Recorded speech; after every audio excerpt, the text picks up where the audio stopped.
Right now, as you read these words, the universe is growing. Every second, the space between distant galaxies stretches by thousands of miles. But here's what shatters our intuition. It's not expanding into anything. No cosmic warehouse, no outer boundary, no bigger container waiting to be filled. This isn't a limitation of our telescopes or a gap in our knowledge. It's a feature of reality that forces us to rethink what we mean by space in the first place. Picture a balloon inflating in your living room. As air flows in, the rubber pushes outward against the surrounding air. The balloon grows because there's space for it to grow into. Your living room provides that space. This makes perfect sense. This is how expansion works in daily life. But the universe runs on different rules. When cosmologists say the universe is expanding, your brain immediately summons the balloon, space stretching outward into a larger nothing. You imagine a boundary where our universe ends and something else begins. That intuition isn't just off, it's asking an impossible question. The universe isn't expanding into anything because there is no anything for it to expand into. No container, no outside. The universe creates the very concept of space as it grows. Try a different image. You're drawing a circle that's bigger than your paper, except the paper itself grows to accommodate your drawing. In our world, growth always seems to invade a pre-existing somewhere. Plants into air, cities into countryside, ice across water. We're trained to look for a destination. But what if you are the paper and the drawing simultaneously? In 1929, Edwin Hubble noticed that galaxies farther from us recede faster than nearby ones. At first glance, that feels like an explosion with us at the center. The reality is stranger. Space itself stretches. The galaxies aren't racing through a static arena like cars on a highway. The arena is changing scale, carrying them along like raisins in rising dough. Imagine dots on the surface of a balloon, but now you live on that surface. As the balloon inflates, the dots separate without crawling across the rubber. The surface itself expands. Each dot sees all the others receding. No dot is special, no dot sits at the center. Replace that two-dimensional surface with the 3 dimensions you inhabit. The expansion doesn't need an outside because outside is a notion defined by the space that's expanding. This idea bent even Einstein's intuition. He once added a term to hold the cosmos, static, later calling it a blunder. Yet the expansion is real, and we can measure its fingerprints. How do we know it's the arena stretching and not just galaxies moving through it? Watch what expansion does to light. As a photon travels, the space it crosses grows under it. The wave crests get pulled apart. Blue arrives as red, visible arrives as infrared.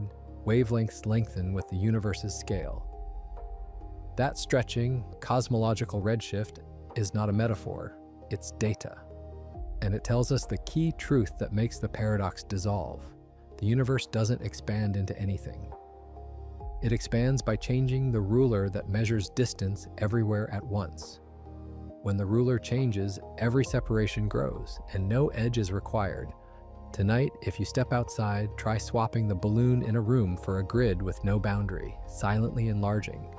The grid is the thing. There is no surrounding space it has to conquer. Once you see that, the question, what does it expand into, turns into a compass pointing nowhere. It's like asking what lies north of the North Pole. The words are fine, the map you're using is not. In the next section, we follow a single beam of ancient light and watch expansion tug at it, cycle after cycle, for billions of years. The numbers will make the picture unavoidable. Imagine a lighthouse in a distant galaxy firing a steady train of light waves toward us. Each crest leaves with a fixed spacing, its wavelength.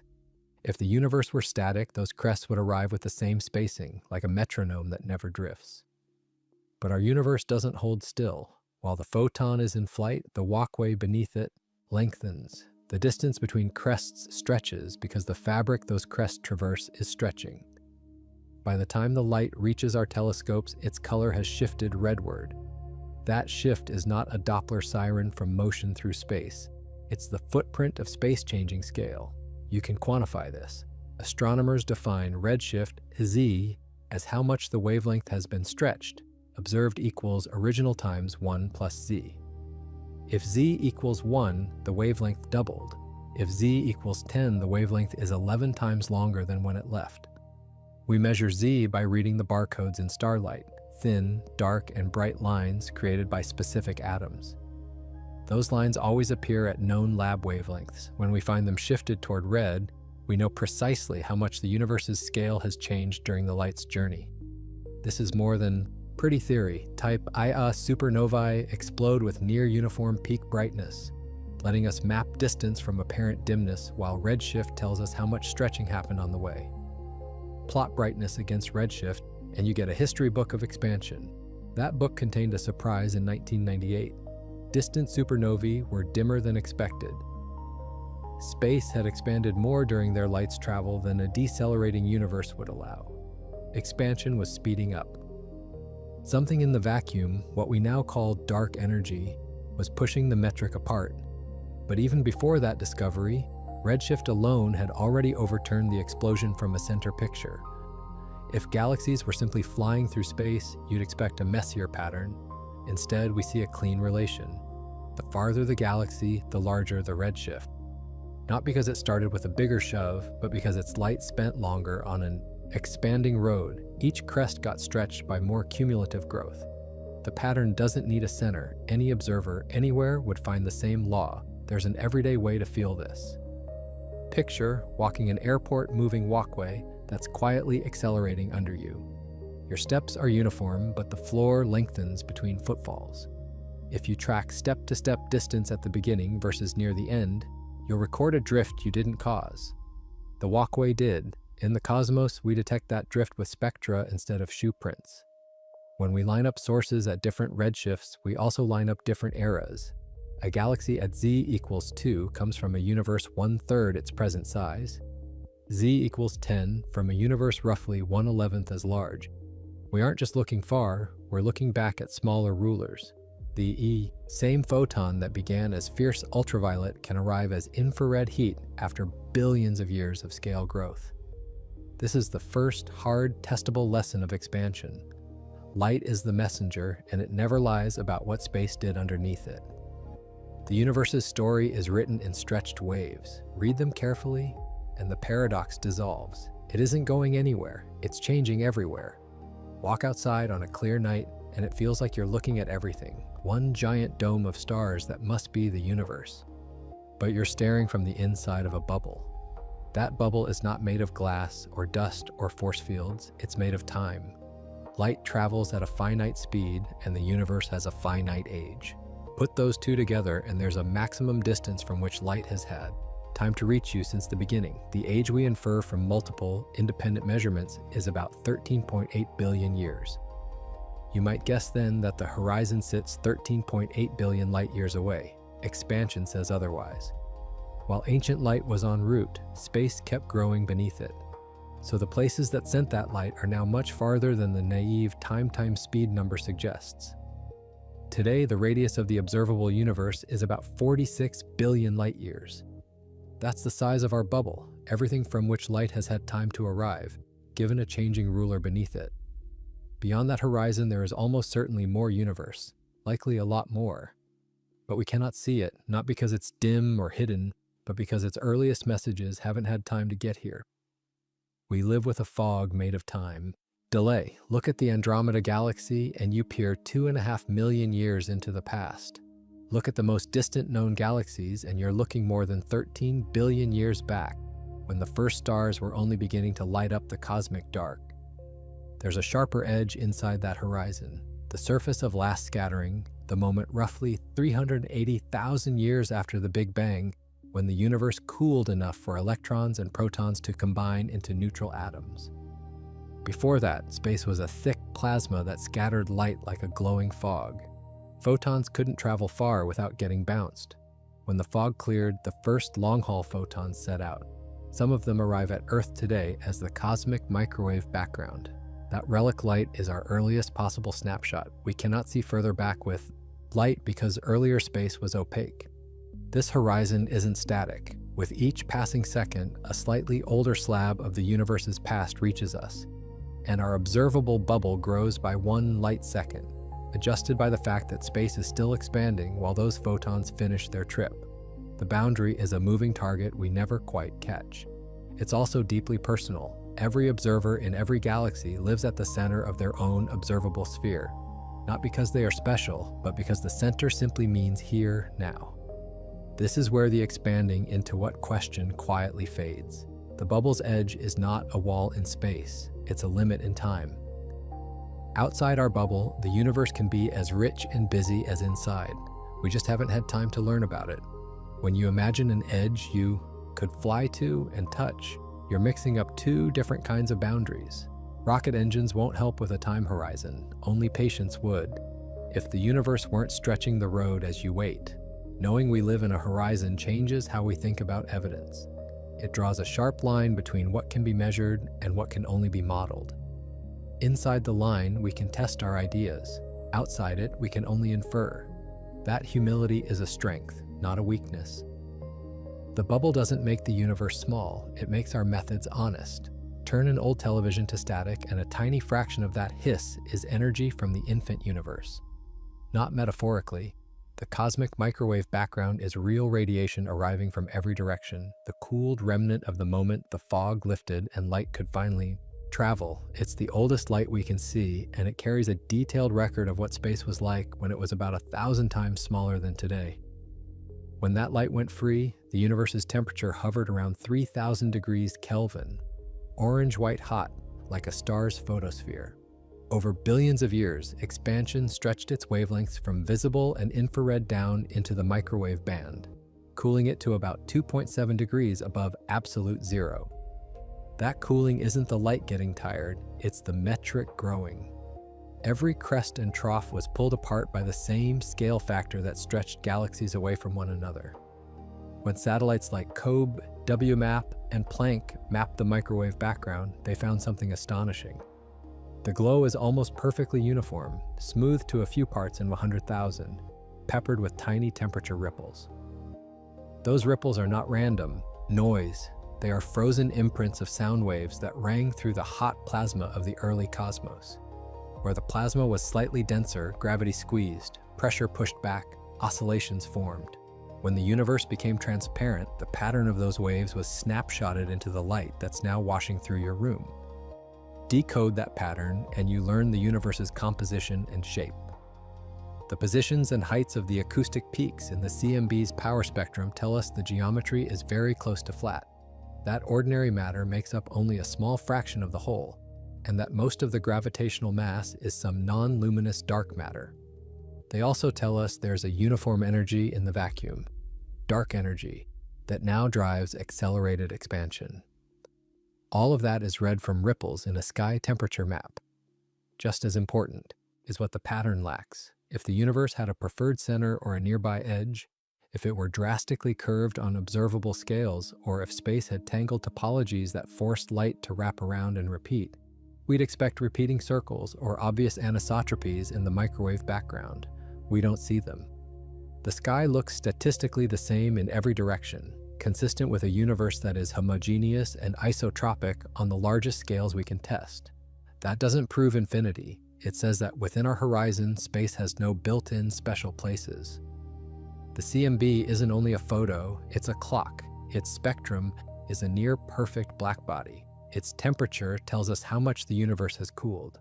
Its polarization patterns whisper about how the first stars reionize the fog later on.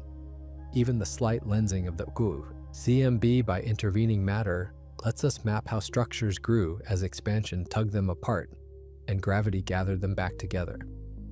When people say the universe expands, the microwave background is why that claim is more than a story.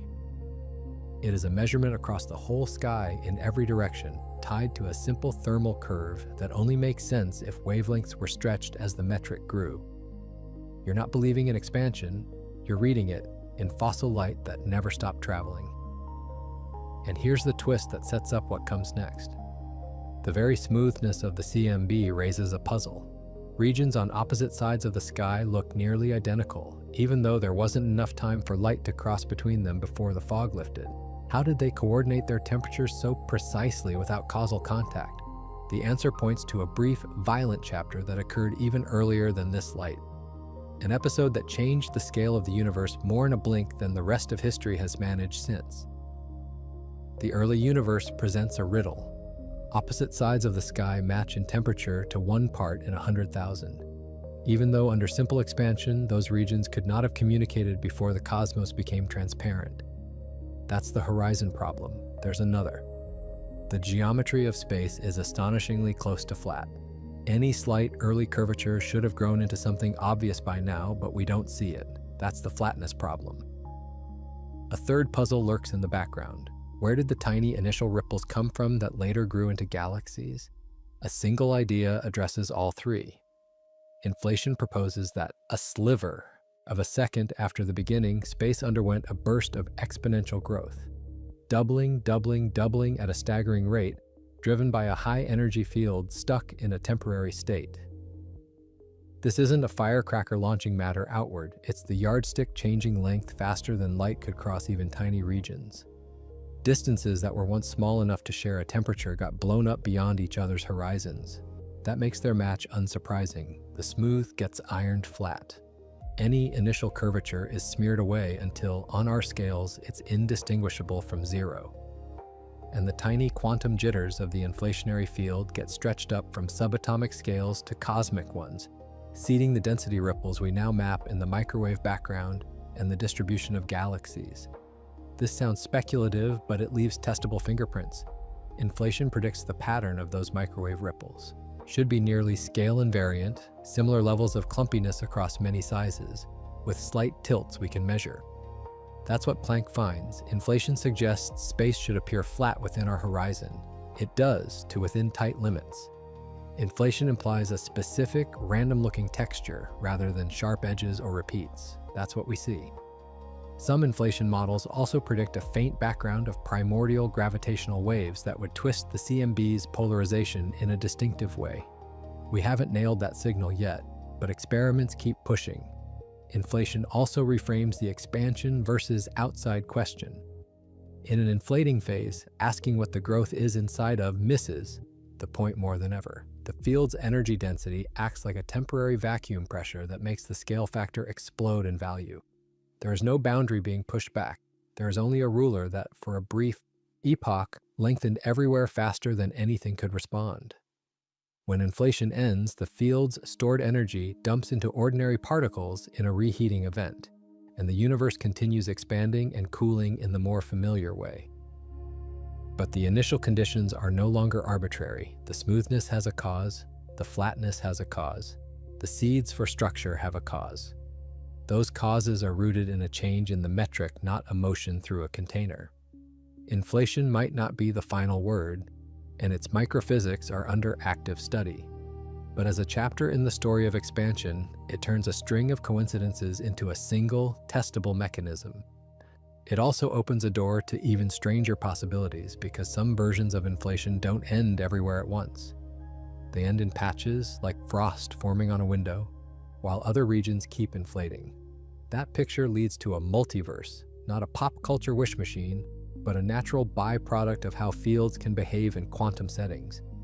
Whether that's our reality or not, the logic still circles back to the same lesson. Expansion is a property of the metric itself. It needs no outside to press against. For most of cosmic history, gravity fought expansion to a draw that slowly favored growth. Matter thinned as space enlarged, and the overall pull weakened with time. It seemed natural to expect the expansion to keep slowing, maybe even reverse in some far future. Then we measured supernovae at great distance and found the opposite. The expansion is speeding up. The cosmic ruler isn't just lengthening, it's doing so at an increasing rate. The cause we bundle under a spare name, dark energy. It isn't dark because it's shadowy, and it isn't energy in the household sense. It's a uniform energy density associated with empty space itself, a pressure with the strange property of making gravity act repulsively on the largest scales. If that sounds like Einstein's old cosmological constant, it is. He introduced a term with the same mathematical behavior to hold a static universe in place, then threw it away when expansion was discovered. The universe brought it back, not to freeze growth, but to accelerate it. Here's the oddity that sets dark energy apart from matter. If you double the size of a box, the density of air inside drops by half. Spread the same number of atoms across twice the volume and you dilute them. But if dark energy is a true cosmological constant, its density stays the same as space grows. Double the volume and you get twice as much dark energy. In the equations, that behavior makes the scale factor curve upward. Eventually, it dominates the ledger because matter keeps thinning while vacuum energy doesn't.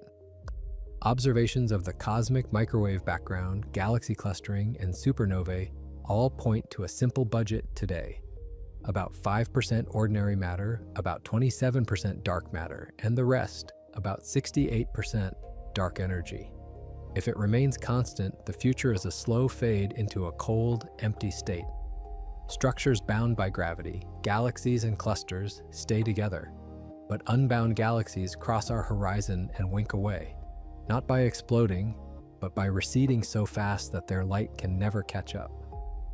The night sky of the far future will hold only the remnant of our local group, merged into a solitary elliptical galaxy adrift in darkness.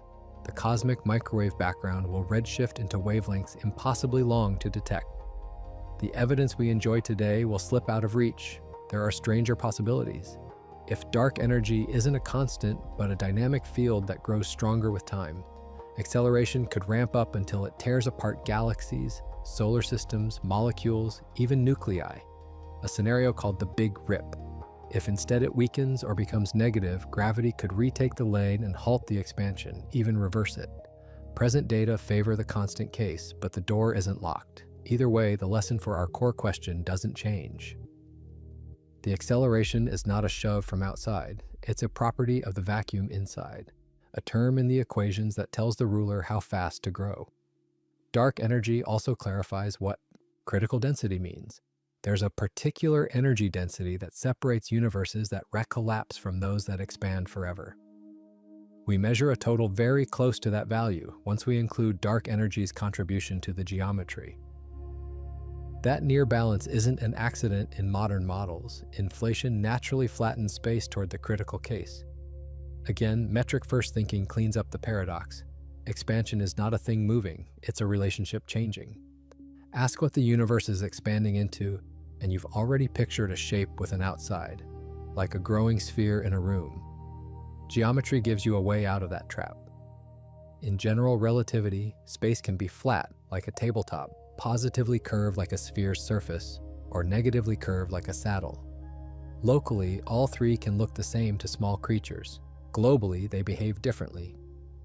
On a sphere, straight lines meet again. Triangles have angles that add to more than 180 degrees. On a saddle, lines diverge. Triangles sum to less.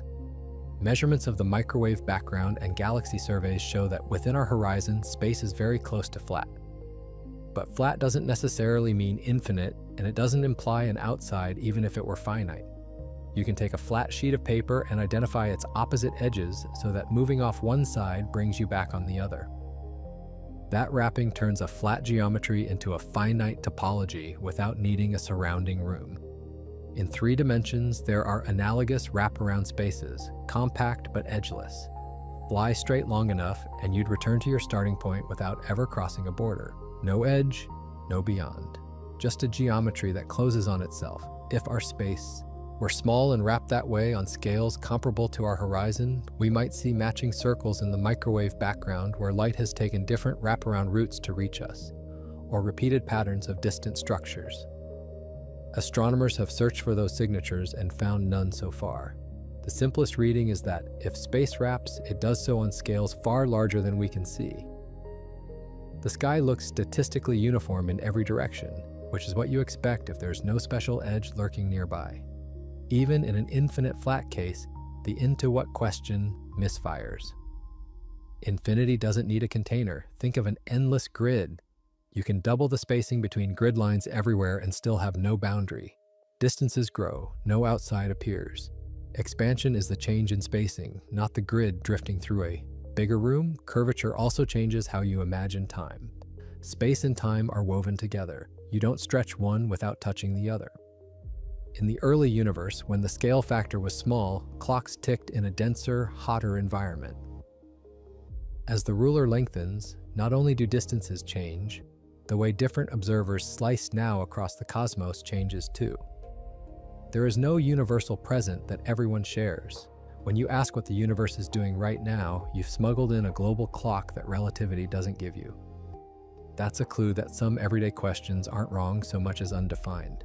The upshot is disarmingly simple. You don't need an outside if your geometry supplies no edge, and our best observations show no edge within view. Whether space is infinite or wraps on scales far beyond our horizon, the expansion we see is the ruler changing, not a surface pushing into a larger void. When you stop looking for walls, the question you started with dissolves and a better one takes its place. How exactly does the ruler change and why? Expansion sounds like it should smear everything into mush. Yet when you look at deep images of the sky, you see filaments, clusters, and grand spirals. If space is stretching, why doesn't the universe just dissolve? The answer is that two processes run at once on different scales. The global metric grows everywhere, but gravity is local and relentless. Where there is a tiny excess of matter, gravity magnifies that excess. Where there is a tiny deficit, gravity deepens the gap. The expansion sets the stage, gravity writes the plot. Those initial tiny differences came straight out of the early universe. Inflation took quantum jitters and stretched them into gentle hills and valleys in density. After the plasma cooled and atoms formed, light decoupled, and the pressure that held the plasma smooth relaxed.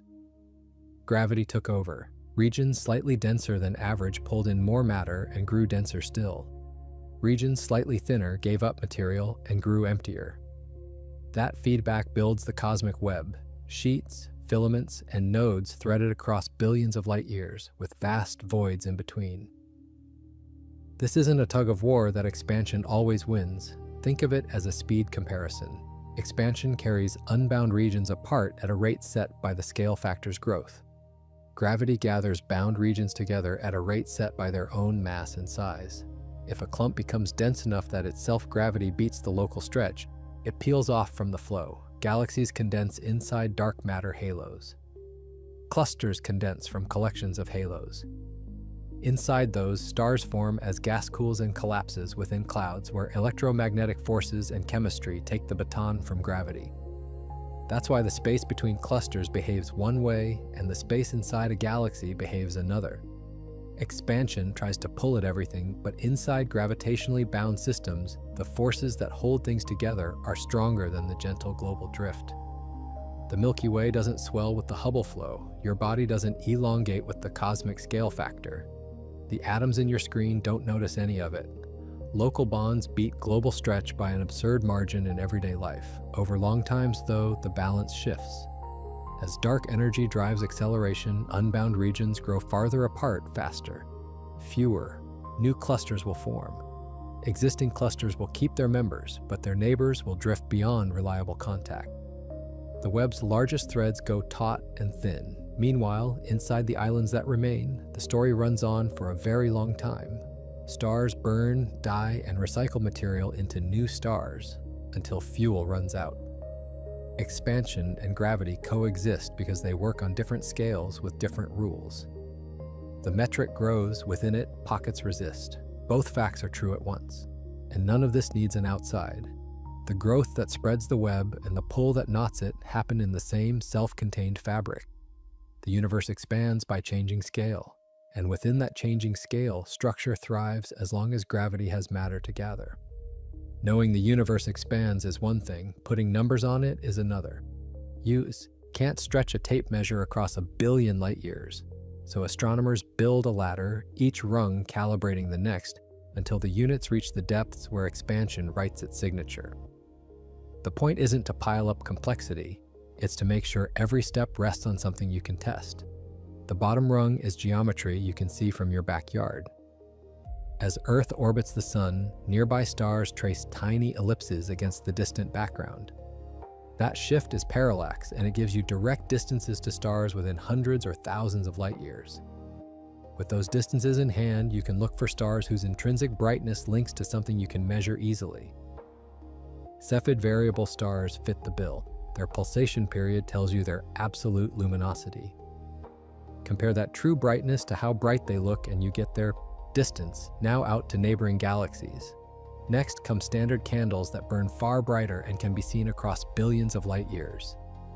Type II supernovae explode with a near-uniform peak brightness because of how their progenitors reach a critical mass.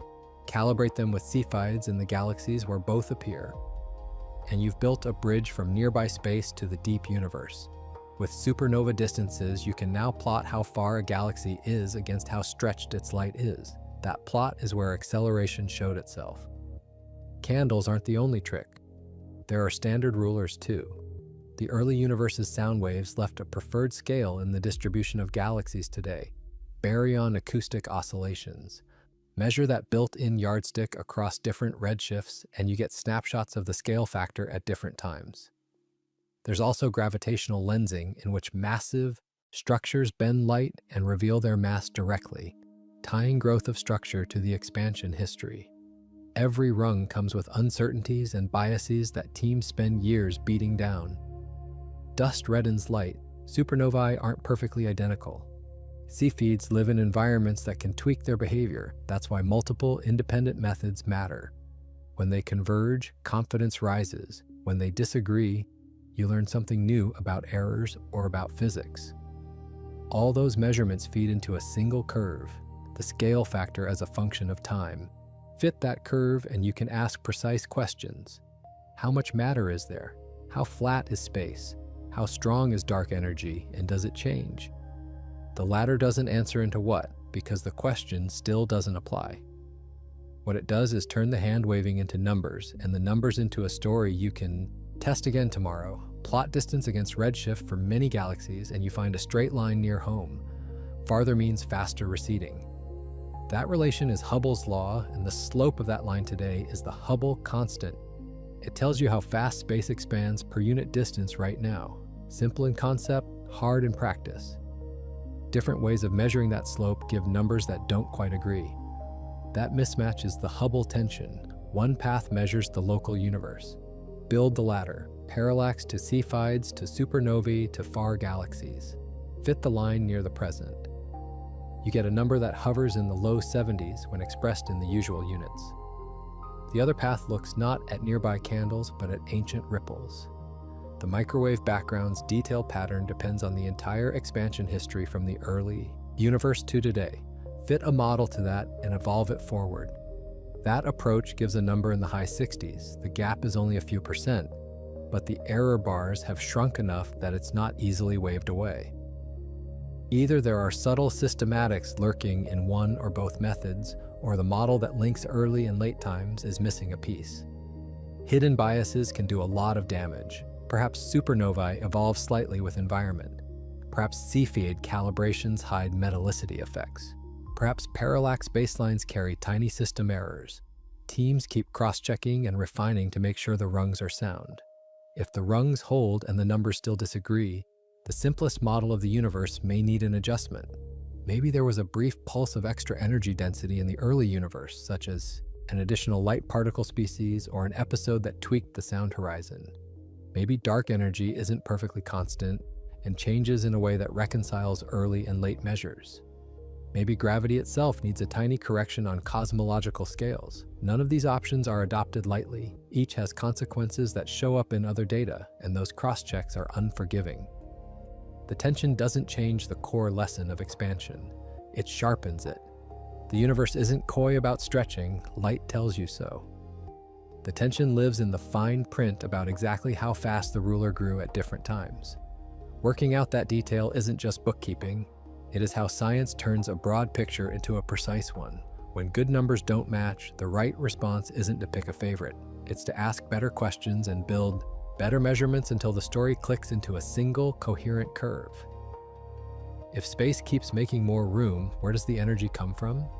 The first instinct is to appeal to conservation. Energy can't be created or destroyed, so how can there be more vacuum energy in a larger volume than before? The trick is that in general relativity, energy accounting isn't as simple as a fixed piggy bank. Gravity contributes negative energy, and the bookkeeping happens in the geometry, not in a global cash register. Imagine a universe with dark energy that behaves like a cosmological constant. Its density stays the same as the scale factor grows, so the total amount in any co-moving volume increases as the volume increases. That sounds like cheating. But as matter spreads out, the gravitational binding energy of that matter becomes less negative. Time sequences up. The change in negative gravitational energy balances the positive increase in vacuum energy. The sum can stay steady even while the parts change. There's another important nuance. In a curved, expanding space-time, total energy of the universe isn't a well-defined quantity the way it is in a box with walls and a stopwatch.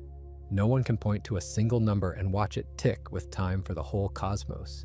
Conservation still holds locally. In small regions where space-time is nearly flat, energy and momentum are conserved in the usual way. Globally, what's conserved is encoded in the Einstein equations, which tie how matter and energy curve space-time to how the metric evolves. This isn't a loophole invented to save appearances. It's a direct consequence of how gravity works when geometry isn't a backdrop but a participant. Treat the metric as dynamical, and the old box-based intuitions loosen. The universe doesn't violate conservation by expanding. It obeys a deeper rule where energy and geometry pay each other back. Seen this way, space creating itself is just a phrase for the scale factor increasing while the stress energy content and the curvature evolve together in a consistent ledger. Nothing has to pour in from outside. There is no outside. There is a field equation that says, given this content, the ruler changes like that. And given that change, the content dilutes, heats, cools, and redshifts in this way. It is internally complete. If this still feels slippery, that's fair. We're trained on systems with walls and clocks where energy balances are easy to write down. The universe offers no walls and no universal clock. The right cure for the discomfort isn't to add an imaginary container beyond the sky. It's to learn the accounting the universe actually uses. Stand anywhere on the surface of a perfect sphere and it feels like the top. Every direction slopes away evenly. In an expanding universe that is homogeneous and isotropic on large scales, every observer measures the same pattern.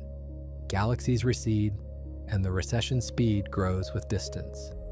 That universal pattern can trick you into thinking you sit at the center of a blast. You don't. There is no center because there is no preferred point. The balloon analogy, handled carefully, helps. Draw dots on the surface and inflate it. Each dot sees the others recede, and the ones farther away recede faster. But try to pick the center on the surface and you won't find one. The true geometric center lives in a dimension you, as a surface dweller, don't inhabit. In our case, there is no evidence we need an extra dimension to host a center. The expansion we measure is intrinsic. The metric grows without pointing to any special place in three-dimensional space. This is built into the equations. The simplest solutions to Einstein's field equations that match a universe like ours are the Friedmann, Lemaitre, Robertson, Walker models. They assume homogeneity and isotropy on large scales, which means every location and every direction are statistically the same. There can be local lopsidedness, clusters here, voids there, but averaged over hundreds of millions of light years, the pattern smooths out.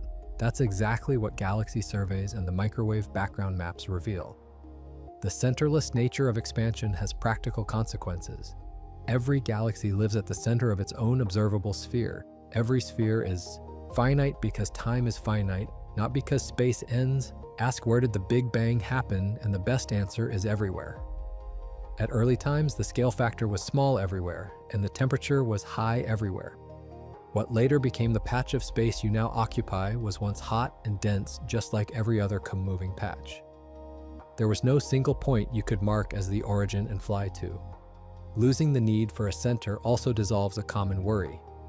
If the universe has no preferred point, how can we define motion at all? Locally, motion is defined just as always, by how things move relative to their neighbors. Globally, the Hubble flow gives you a natural rest frame in which the microwave background looks the same in every direction. Our solar system moves slightly through that frame. We detect a tiny dipole in the CMB because of that motion. But that frame isn't a throne at the middle. It's just the most convenient way to slice the big picture. When you stop searching for a central balcony seat, the view gets simpler. Expansion is a change in scale that every place experiences equally on large scales. No edge, no center, no outside. Just a fabric whose ruler lengthens and a sky that records it. You can have a world with no edges and still keep it finite.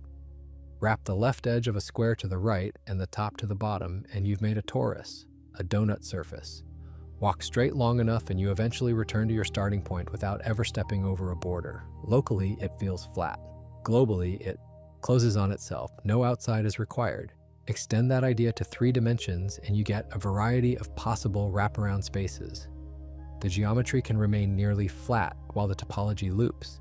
If our universe had that sort of compact topology on scales near our horizon, we'd expect to see signatures, repeated circles in the microwave background where light travels around the cosmos and meets itself from different directions, or multiple images of the same distant structures appearing in separated patches of sky. Astronomers have looked hard for those patterns and so far found none. That nudges us toward one of 2 conclusions. Either space is truly infinite and flat on large scales, or it's finite and wrapped, but the wrap size is much larger than the part we can see. Both possibilities kill the need for an into. An infinite flat space can have its scale multiplied without revealing an outer region. A compact wrapped space grows by increasing its internal size parameter without expanding into anything external. In both cases, expansion is a change in spacing, not a motion through a surrounding medium. If infinity makes you uneasy, you're not alone. An infinite universe raises deep questions about repetition and probability. With finite ingredients and endless volume, configurations repeat somewhere. That's philosophy pulling at cosmology's sleeve, not cosmology making a claim beyond what the data can support. The observations tell you about curvature and topology within your horizon. They don't certify infinity. They certify that if there is an edge or a small wrap, it lies beyond what light has had time to show us. There's a further twist. Space and time come as a package. The way you glue space to itself can depend on how you slice time. In relativity, different observers cut space-time into space plus time differently. That means the intuitive picture of a static shape being scaled up is, at best, a snapshot. The real object is the entire evolving space-time. Expansion is baked into that object's geometry. You don't need a room to put it in. You need a map that respects what it is, a 4-dimensional shape whose size parameter changes as part of its definition. The donut is a tool, not a claim. Its value is to break the habit of imagining walls beyond the stars. Once you've trained that reflex out of your thinking, the original question stops being a puzzle and starts sounding like a category mistake.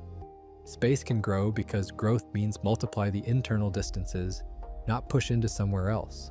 Sometimes the balloon analogy tempts people to import a real higher dimension. Maybe our 3-dimensional space is like the balloon's 2-dimensional surface, embedded in a larger arena. In some speculative models, that's more than a metaphor. Certain versions of string theory and brain cosmology picture our universe as a 3-dimensional membrane floating in a higher dimensional space, with matter and light stuck on the membrane while gravity can leak into the bulk. If a scenario like that were true, then in a literal sense, our space would exist inside a larger space. Would that mean the universe expands into the bulk? Not necessarily. Even in brain models, the expansion relevant to us is still the change in our membrane's scale factor, a property of the membrane's own geometry. The bulk provides context, not a destination. The key measurements we make, the redshift of light, the smoothness and ripples of the microwave background, the growth of structure, still read the scale change on the membrane. Do we have evidence for extra dimensions? Not at present. Particle colliders have looked for missing energy signatures that might hint at gravitons slipping into hidden directions and found none so far. Precision tests of gravity at short distances show no deviation from the inverse square law down to sub-millimeter scales. Cosmological data fit well without invoking extra dimensions. That doesn't kill the idea, it sets hard constraints on how any extra dimensions could behave. It's important to separate 2 different uses of outside. One is a teaching image that lets you picture intrinsic expansion with a familiar embedded surface. The other is a claim about fundamental architecture. The first is a crutch you can discard once the concept lands. The second is a hypothesis you test against data. If someday evidence points to higher dimensions, the everyday implications would still look like what we've described. Wavelengths stretch, horizons exist, structures grow and thin, and the metric changes. The presence of a bulk wouldn't rescue the old question. Expansion still wouldn't need a beyond to push into. because the expansion you measure is intrinsic to the object you live in. So you can enjoy the picture of parallel membranes and higher spaces as a playground for ideas. But the universe you can test already provides a complete answer. The scale factor grows, the ruler changes. No outside is required to make that sentence true. Expansion doesn't just stretch distances, it stretches the way we compare clocks across the cosmos. Watch a supernova in a galaxy with high redshift, and you'll see its rise and decline play out in slow motion compared to the same kind of event nearby. That time dilation isn't caused by the star exploding lazily, it's the scale factor at work. The space that the light traverses grows during the trip, and the intervals between the wave crests that carry the event's timing get lengthened. When those crests arrive, the entire light curve is stretched by the same factor as the wavelength. This leads to a subtle but important point. There is no universal now slicing the universe into simultaneous snapshots. In relativity, simultaneity depends on your state of motion and the path you take through space-time. In cosmology, we often use a convenient time coordinate tied to the average motion of galaxies, in which the microwave background looks the same in all directions. That coordinate gives a clean way to talk about the age of the universe and draw pictures where the scale factor marches along a single axis. But it's a choice that simplifies the math, not a cosmic clock nailed to the wall. As expansion accelerates, these timing effects grow more extreme for very distant sources. Events at the edge of our observable universe look frozen, stretched toward infinity, as their light struggles against the growing gulf. We are not watching them in real time.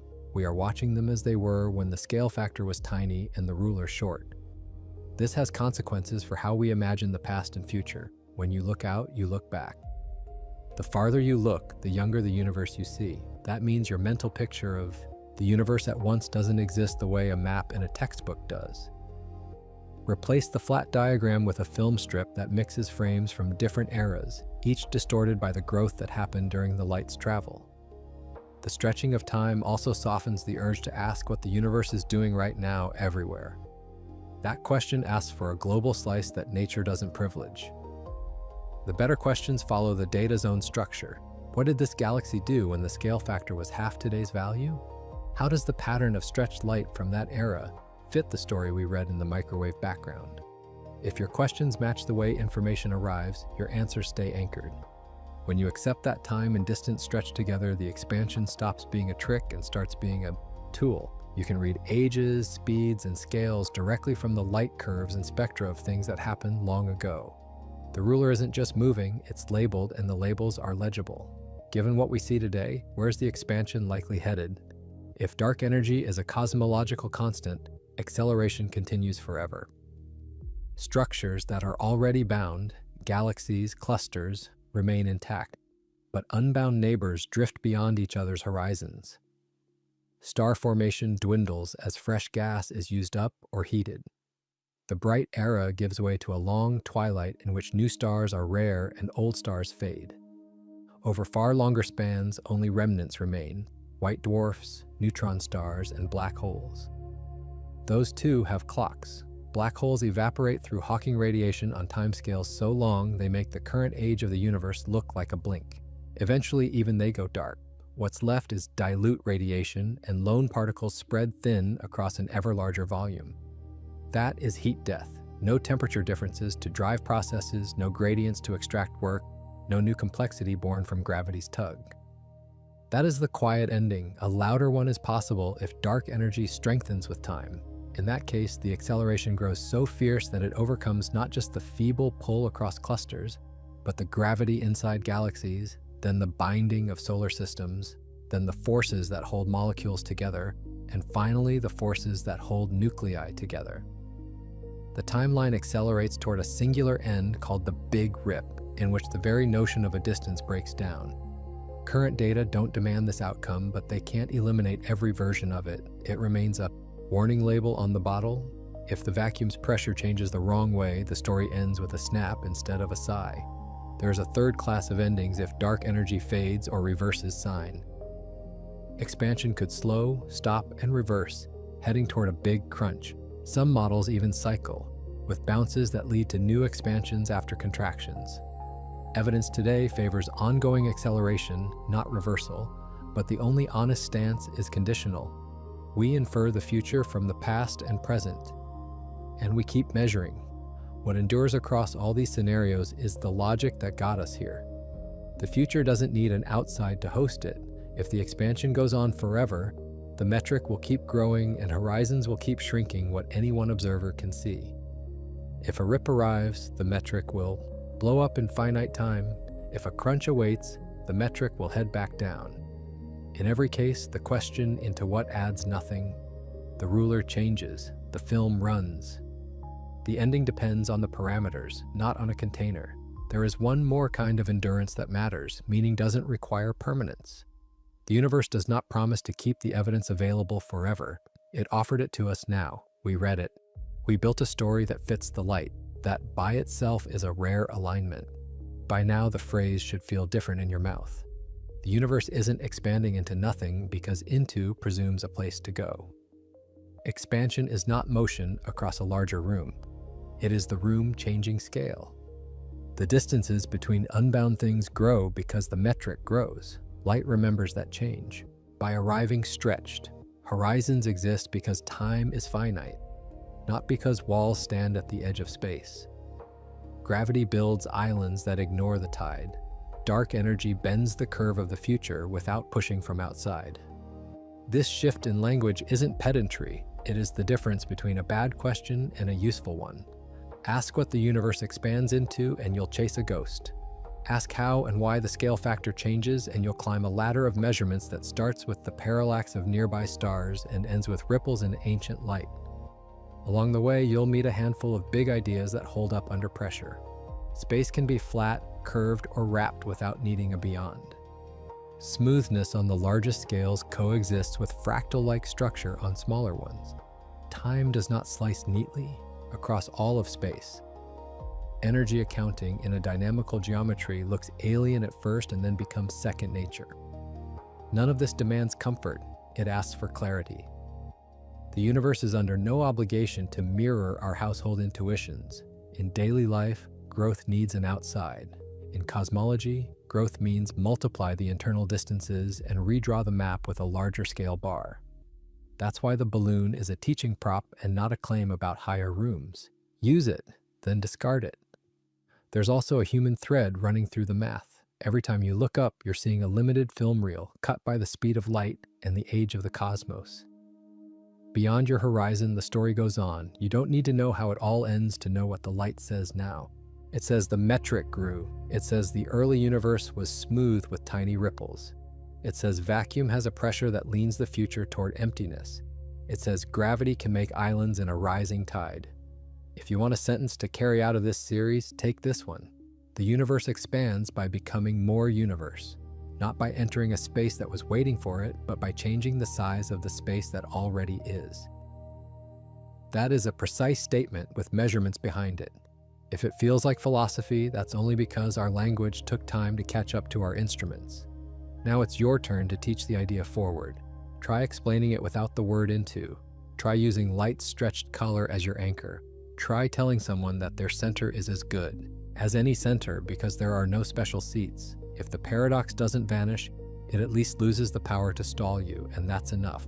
The sky hasn't changed, your questions did.